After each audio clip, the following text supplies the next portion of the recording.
In this video, I'm going to be showing you how you can upload photos to Pinterest on your phone. So once you've gone ahead and opened up the Pinterest app and you're logged into your correct account, you want to go ahead and tap on the saved button. It has that little man avatar at the bottom right. Now next to the search bar, you have a little plus icon. You want to go ahead and tap on that plus icon, and you have two options. You can create a pin or you can create a board. So to upload a photo as a pin to your Pinterest, just tap on pin, and then you want to allow access to your photos. Then you just want to go ahead and select the photo that you want to use. I've created something here, so I'll just select that photo, and then you want to tap on next at the top right, and you can give your pin a title, so I'll go ahead and do that. And then you want to go ahead and add a description, and you can also add a destination website if you want to go ahead and do so. So in this case, I could link my YouTube account, but I don't have the link on hand, so I'll just leave that out. And then you just want to tap on next at the top right. Now, since I don't have any boards on my Pinterest account because it's a new account, what I'll need to do is create a board. So I tap on create a board at the bottom,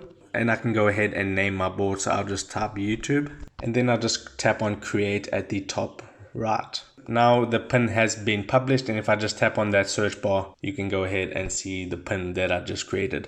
So that is how you upload photos as pins to Pinterest on your phone. If this video helped you out, make sure to hit the like button and subscribe for more. Take care.